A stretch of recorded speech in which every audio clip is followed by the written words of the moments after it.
Fala galera, professor Rafael aqui. Vamos continuar nosso assunto de ondinhas e agora a gente vai ver algumas consequências das interferências. Interferência que a gente viu na última aula, que é quando você tem crista com crista e se dá um cristão, crista com vale, essa coisa se anula totalmente, ou vale com vale dá um valão. Então, quando você tem essa recepção, essa captação das duas juntas ali, se elas estão em mesma fase, dá uma coisa construtiva, se estão em fases diferentes, crista e vale, essas coisas se matam. Quando eu tenho, por exemplo, uma cordinha, pensa na corda do violão. Se eu dou um teco na corda de violão, eu posso pensar que a corda do violão vai vibrar para cima e depois vibrar para baixo. Só que toda vez que eu tenho nas extremidades de uma corda, a reflexão dela, quando ela está fixa, ela inverte a fase. Então, se ela chega como vale aqui, ela vai ser refletida como crista e faz esse movimento. Só que eu vou começar a sofrer interferência com quem está indo, porque quando eu chego aqui, ela também vai ser refletida, só que para cima, porque inverteu a fase. Então tem uma onda emitida e tem uma onda e uma onda refletida, que essa galera está em fases iguais, fases diferentes, vai ter um rolê entre eles, que ele vai começar a produzir interferências entre si mesmo. Então a própria corda do violão vai produzir uma interferência com ele mesmo, nessas ondas. Então vai começar a aparecer umas imagens mais ou menos assim, ou uma imagem mais comum que essa aqui, que eu só dei um teco para cima, ela refletiu, voltou, refletiu, voltou, refletiu. Então vai parecer que a corda do violão está fazendo esse movimento de subir e descer. Só que isso parece que a onda está meio que parada ali. Eu não tenho onda indo, onda voltando, ou crista indo e vale voltando, coisas desses tipos. Parece que simplesmente ela só está vibrando para cima e para baixo.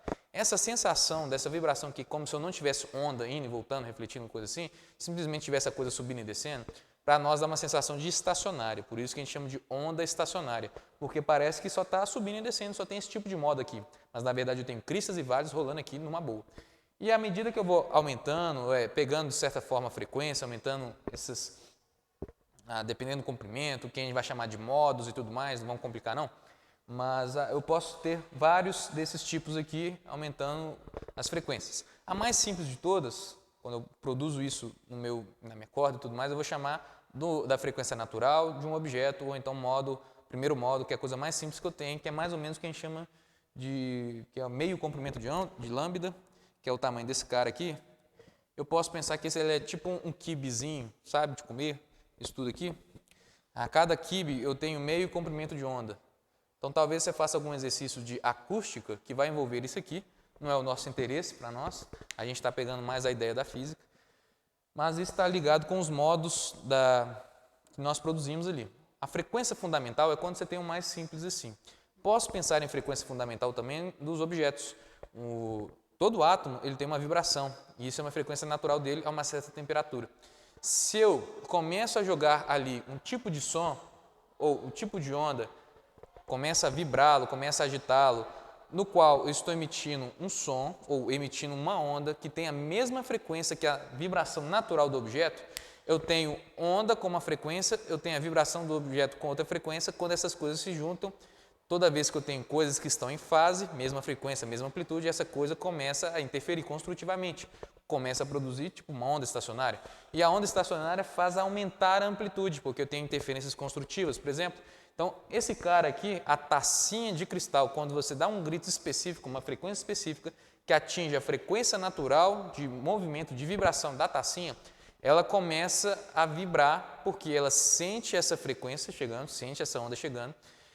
Elas se casam porque está em ressonância, que é o efeito que a gente chama para isso, porque ao casar as duas, a amplitude dela, da vibração, da frequência natural vai aumentar, essa amplitude então faz com que os átomos fiquem mais afastados, só que vai ter uma hora que eles estão tão afastados, um empurrando o outro, que o material não vai aguentar ficar do jeito que ele está, essa taça começa a vibrar, começa a sambar e trinca, e quebra. Então é possível quebrar uma taça com o som, gritando, dando um gritinho assim, taça, vidro, que eles são mais específicos para isso, atingindo uma frequência específica, que é a frequência natural do objeto. Muito comum também, não muito comum, mas assim, acontece também em pontes ou viadutos, assim, a vibração dá uma alterada na ponte, que ela dá uma chacoalhada. Há casos de pontes, por exemplo, que foram acabadas de ser inauguradas, terminaram de construir, e que bateu um vento forte, que nesse vento produziu ali uma frequência que foi próxima à frequência natural da ponte, todos nós temos uma frequência natural, só que isso fez com que aumentasse a amplitude da ponte, ela começasse a sambar e trincasse, quebrasse, e ela caiu.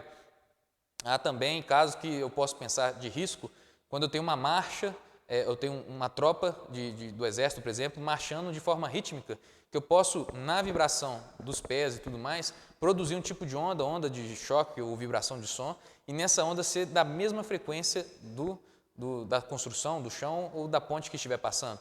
Então, vamos dizer assim, muita coincidência, mas pode ser que produza uma onda de forma com que entre em ressonância com né, a ponte, e essa ressonância ali faz provocar aumento de amplitude, faz ter muita energia envolvida, só que ele não consegue e rompe as ligações e quebra a ponte. Ressonância também que está ligado com ressonância magnética, mas aí já é um rolê já envolvendo ondas eletromagnéticas, que a ideia é entrar ambas ali na mesma sintonia.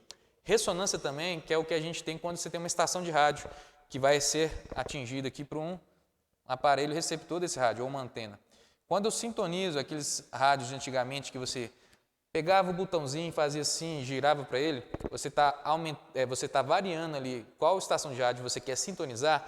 Na verdade, o seu rádio está recebendo tanto a estação, por exemplo, 98 aqui FM, vamos dizer, tanto também como a estação 102 FM, por exemplo.